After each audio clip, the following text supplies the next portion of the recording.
Chris Elmore needed facial reconstruction surgery after he was set upon by 7 school friends when he was 17. Chris Elmore, PA ArchivePA Images. A Labour MP has told how he was hospitalised and suffered a breakdown after being horrifically assaulted by a gang of school bullies who thought he was gay. Chris Elmore, MP for Elmore, said he needed mental health support several times and required facial reconstruction surgery following the vicious attack by 7 school friends when he was 17 years old. Speaking during a Commons debate on UAL harassment and violence in schools, Mr. Elmore warned that bullying in schools could leave lasting scars on young people's mental health. He said, "I speak as someone who was never really assaulted in school, but I was horrifically assaulted in school to the point where I was hospitalized several times, received mental health support for what would be considered a breakdown at the age of 14, at the age of 16, and at the age of 17. So I know all too well the horrors of being attacked for supposedly, as it would happen, being a homosexual, to which I am not.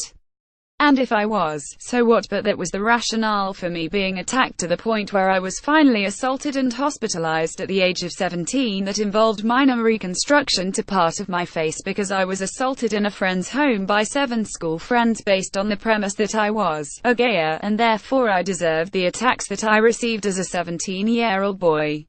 Education Minister Anne Milton noted Mr. Elmore was hugged by his Labour colleague Stella Creasy after his speech, adding, "In my view you bravely mentioned your horrific experiences, and you not only deserve a hug but our respect for having done so."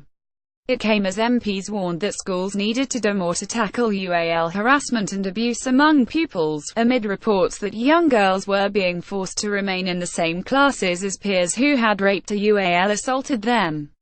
Maria Miller, chair of the Women and Equalities Select Committee, said the prevalence of technology meant 2 in 3 15-year-olds and 1 in 4 10-year-olds had scenography, which warped their perspective on relationships.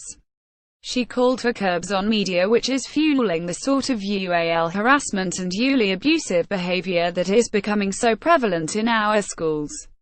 Ms. Miller also raised evidence from parents contained in a recent report by the committee, including shocking testimony from one parent whose 6-year-old daughter was raped at school by a male classmate. She cited another parent whose daughter was also raped at school, who described girls as young as 12 encouraging each other to tee their peer group and being encouraged to have anal by their classmates.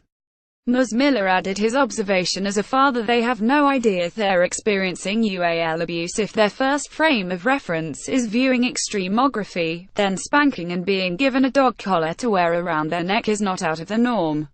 More about Chris Elmore harassment reuse content. We use cookies to enhance your visit to our site and to bring you advertisements that might interest you. Read our privacy and cookie policies to find out more.